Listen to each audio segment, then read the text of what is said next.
प्रदूषण को कम करने हेतु उत्तराखंड परिवहन निगम ने सीएनजी बसों का संचालन शुरू कर दिया। हल्द्वानी डिपो को कुल 12 बस दी गई थी। हल्द्वानी से दिल्ली के लिए सीएनजी बसों का संचालन किया जा रहा है और ये सभी बसें अनुबंधित हैं। सीएनजी बसों का संचालन शुरू होते ही तमाम परेशानियां भी सामने आ रही हैं और जिसका असर सबसे ज़्यादा यात्रियों पर पड़ रहा है। पहले खबर आई थी कि 3 से 4 सीएनजी बसों का संचालन नहीं हो रहा है और वो हल्द्वानी डिपो में ही खड़ी हैं। जो 12 बस हल्द्वानी डिपो को मिली थी उनमें से 4 बसों को काठगोदाम डिपो को दे दिया गया है। परिचालकों के नहीं होने की वजह से सभी सीएनजी बसों का संचालन दिल्ली के लिए शुरू नहीं हो पाया। लेकिन सबसे बड़ी दिक्कत ये है कि पिछले 2 दिन से सीएनजी खत्म होने की वजह से बस बीच रास्ते में ही रुक गई।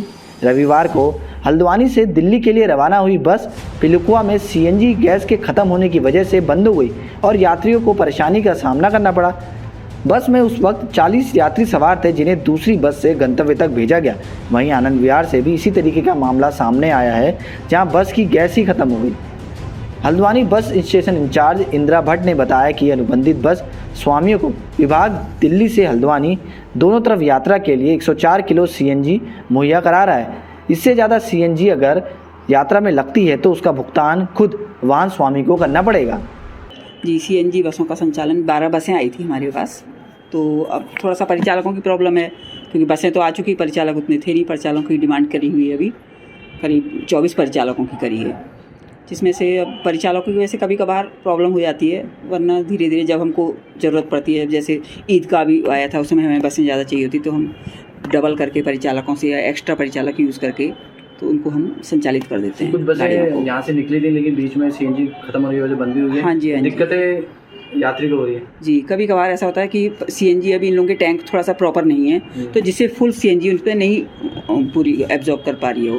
तो जहाँ पे सीएनजी खत्म हो जाती है फिर प्रॉब्लम होती है परिचालक को कि लोग जो है पैसेंजर उन्हें परेशान होते हैं और ख़ुद भी नहीं हो पाता तो लोग उसमें बीच में ट्रांसफ़र होने में फिर प्रॉब्लम आती है, जो हमारे लिए बहुत प्रॉब्लम बनी हुई है फिलहाल। तो क्या मानक है सीएनजी की बस में कितनी सीएनजी दी जा रही है? सीएनजी करीब हमको 105 हमारा यूज़ होती है सीएनजी। 135 का है उसमें उसकी वो हाँ टैंक 105 हमारी डेली की यूज़ होती है। तो कभी कभार इनके टैंकों में कुछ प्रॉब्लम है या इनका उसका सिस्टम सही नहीं है तो कम उसमें आ पा रही है, जो आधे रास्ते में खड़ी हो जा रही है। अगर बीच रास्ते में खत्म हो जाती है तो उसकी जिम्मेदारी कौन लेगा? विभाग लेगा या नहीं, उसकी जिम्मेदारी हमारी तो 105 लीटर की जो हम उनको देते हैं भर के। दिल्ली किलो? हाँ जी, पूरा 105 लीटर का हम उनका किलो का देते हैं। अगर उससे ज़्यादा है तो फिर वो तो उनकी टैंक की प्रॉब्लम है कि भैया तो मालिक अपने टैंक सही कराएं, नहीं तो उनको पे करना पड़ेगा वो चीज़। पर्यटन सीजन में हमारे पास बसें अभी फ़िलहाल हिल के लिए कम अवेलेबल हैं, छोटी बसें जो कि हिल में ही ज़्यादा पर्यटन सीजन चलता है तो जितनी होती हैं उतनी हम कवर कर लेते हैं। नैनीताल में ज़्यादा चलता है।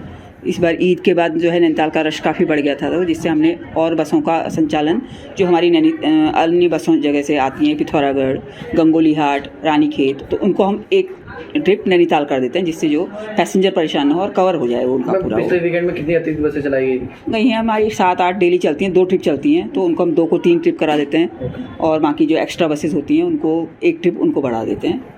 तो 8 से 10-15 बस ट्रिप हमारी एक्स्ट्रा हो जाते हैं।